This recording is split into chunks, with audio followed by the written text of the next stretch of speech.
লাঠিটা কোথায় গেল? আরে কি হলো এখানে? আপু দেখি পড়ে গেছে, যাই দেখি তো। আরে আপু কি হয়েছে আপনার? ভাইয়া হুচট খেয়ে আমি পড়ে গেছি, আমার লাঠিটা একটু খুঁজে দেন না। আচ্ছা আপু দিতেছি। আপু এই যে আপনার লাঠি। ওঠেন ওঠেন, আস্তে সাবধানে। ভাইয়া আপনাকে অনেক ধন্যবাদ আমাকে হেল্প করার জন্য।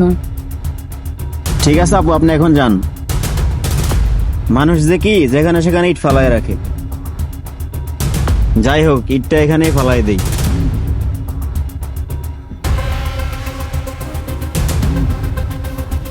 আরে আমার ব্যাগ, ব্যাগ কোথায়? আরে এই লাঠিটা তো ওই আপুটার। তার মানে কি আপু অন্ধ ছিল না?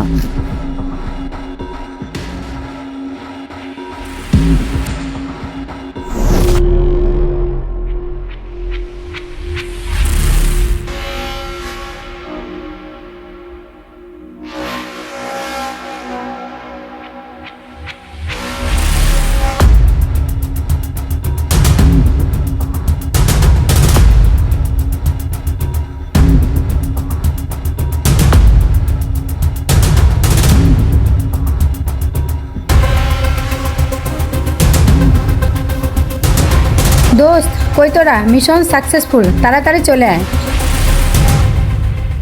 আরে আপনারা কারা? আপনারা আমার টাকাগুলো নিয়ে কোথায় যাচ্ছেন? আমার টাকাগুলো দিয়ে যান। এই যে ভাই, টাকাগুলো আপনার না? আরে ভাই, এগুলো তো আমারই টাকা, কিন্তু এই টাকাগুলো আপনারা কোথায় পেলেন? আরে ভাই কি ব্যাপার? আপনারা দুজন মিলে আমার টাকাগুলো নিয়ে দৌড় দিচ্ছেন কেন? আমার টাকা আমাকে ফেরত দেন। আরে এগুলো আপনার টাকা মানে এগুলো তো আমার টাকা। আর আপনি না অন্ধ ছিলেন? আরে কি ব্যাপার, উনি এখানে কি করে? যার থেকে টাকা নিয়ে আসলাম উনিই তো সেই লোক। আপনি জানেন এই টাকাগুলো কিসের টাকা? এই টাকাগুলো ছাড়া আমি আমার বাবাকে বাঁচাতে পারতাম না।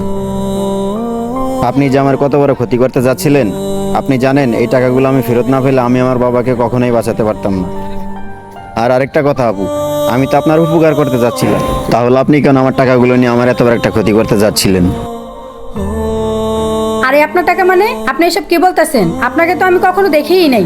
আরে বাহ, আপনি তো দারুণ অ্যাক্টিং করতে পারেন। আমরা দুজন যদি না দেখতাম তাহলে তো বরাবর আপনি এভাবে অস্বীকার করতেন। আপনার তো লজ্জা হওয়া উচিত। আজকে আপনার জন্য ওর বাবা মারা যেত। সি, আপনার কি একটু লজ্জা হয় না? আর আপনি জানেন আমরা দুজনকে, আমরা হচ্ছি আইনের লোক। এই রিয়াজ, ওর সাথে তো কথা না বলে ওকে থানায় নিয়ে চলো। স্যার স্যার প্লিজ আমাকে ক্ষমা করে দেন, আমি এই ধরনের কাজ আর কখনোই করব না।